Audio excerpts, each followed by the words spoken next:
Hey everybody, welcome to Bura. In this episode, I'm going to be talking about what you should look for in a game engine if you're looking to export your game.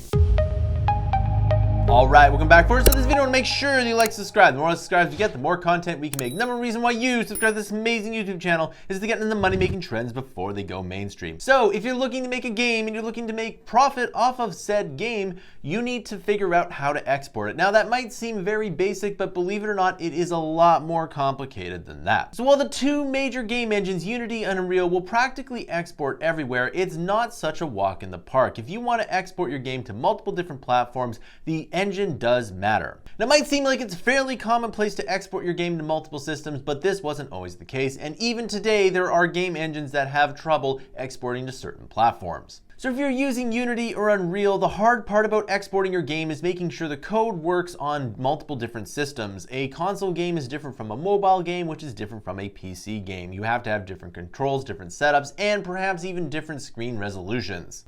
So one thing I highly recommend is that you make a Steam game first, and then if it works and it makes money, then you can use those profits to make a console or mobile game, whichever your game works better on. Now, of course, one of the things that a lot of new developers do is they make a game for multiple different platforms. Well, that is a lot of work, and I highly do not recommend to do that. So what should you be looking for in the exports of a game engine? Well, first things first is you need to actually pick a game engine, make a very simple game, and I can mean very, very simple, and then export that game to the device that you want. If you're making an iPhone game, then you need to deploy it to the iPhone with the game engine.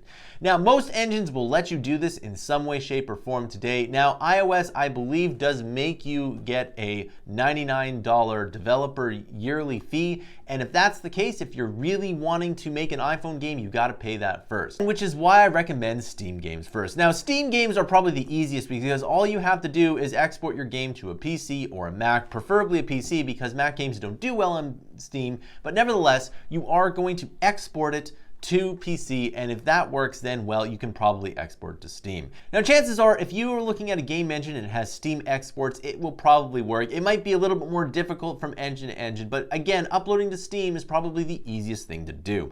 Well, I would scratch that. I would say uploading to itch.io is probably even easier, but there's no DRM on itch.io, and you can do what you will with that information. Now, exports really become a problem when it comes to anything other than a PC or a Mac. If you're exporting to a console, you might have to get license fees and export it to the console, and there's a whole process with consoles. Again, I highly recommend not using consoles just because the system is so locked. So if you want to export it to Android or iOS, again, you do have to export it to see if it does work. If you can't make a very simple game work with the game engine that you're trying to use, well then guess what? You won't be able to make a complex game. Now, is this a good place to start as a developer? Well, no. The best place to start is just to make a bunch of games, pick an engine, and go with it. Probably pick one of the two best engines, that is Unity or Unreal. Again, I like Unreal a little bit better, but if your game requires something in Unity, then go with that. So when it comes to actually exporting a game to a different system, that is console or mobile or whatever you want to do, then you have to try it first and you have to get your game working. And believe it or not, that can take way longer than you expect it to.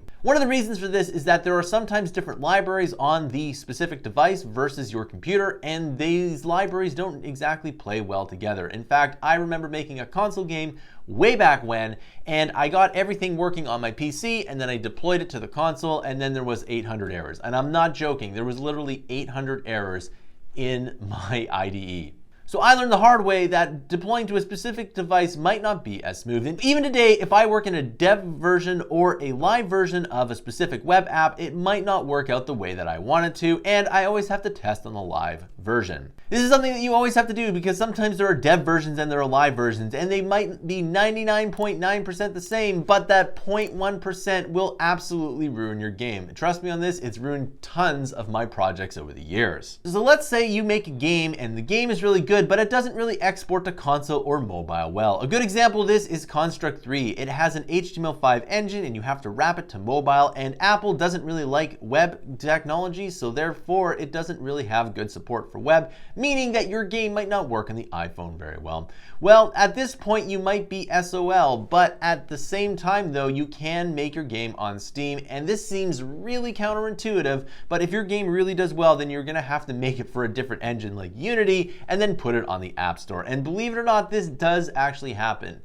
So it begs the question, why would you ever start with Construct 3 when you can just use Unity? Well, Construct 3 is, well, 10 times easier to use than Unity, so there's that. But at the same time though, your game might not actually ever see the light of day unless you use Construct 3. Now, one of the things I highly recommend that you do is, again, just upload it to Steam, because if you upload it to Steam, chances are you'll make money. And there's no shame in not having your game on your mobile device.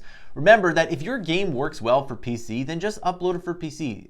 Remember that if your game works well for PC, then just upload it to PC. You don't have to upload to all these other platforms. In fact, it's very difficult to make money on iOS games these days. And the reason I say that is that there's so much money being put into the top games that it's almost impossible for you to get discovered. However, if you do ever get that golden ticket on iOS, then it is really good. And I think this is what a lot of developers try to go for. It's kind of like the lottery. You're playing the App Store lottery the same way you would play a real lottery, except your chances of winning the App Store lottery are much bigger and, believe it or not, much more in your control. Because at the end of the day, you have to have a good game. So if you're using Unity or Unreal, what's the point of this video? Well, I've used so many game engines over the years, and there are some game engines which I wish that had native exporters like Construct 3 that simply just don't want to do it or don't really have the time. Remember that making a game engine is really difficult and it's really time consuming. Although Unity and Unreal have almost unlimited budgets, a lot of these other engines do not have that unlimited budget. And therefore, there are far less people working on this, meaning that it is very difficult to do. In fact, I've really wanted native exporters for Construct 3 for years, but it doesn't look like that's ever going to happen. So if you want to make a 2D game, then it's probably better to use Game Maker. Then that's a story for a different time. So what you really should get out of this video is that if you do really want to make a console game or a mobile game, that you should export to those devices first with the engine that you're going to make your game in. And if you're just starting out, you might want to do this first, because then you will be a little bit more efficient as to which engine you're going to pick. Now again, if you're using Unity or Unreal, it's mostly a non-issue. However, there are other options these days, and if you do want to use one of those other options, you do have to test the export first. But like I said multiple times in this video, the best thing you can do as an independent developer is to make a PC game for itch.io or Steam. If you can make it for Steam, then I think that's probably the best move. Alright, so that concludes this video. I want to know your thoughts down below. If you ever had a problem exporting your game, please write all of your comments down below. Remember, this channel doesn't do Patreon, said we sell our digital products down below. The more we get from the products that you buy below, the more content we can make. If you really like this channel, you can subscribe to Mammoth Interactive's huge library of content. We release 60 hours of fresh new content per month, every single month. It really does help us out when you subscribe. We have a monthly and yearly option. If you're already a subscriber, thank you so much. It really does help with this channel, and it helps out my company, Mammoth Interactive. Our goal is to get to 10,000 paid subscribers on Mammoth Interactive, and we need your help to get there. Thanks for watching, and I'll see you in another video.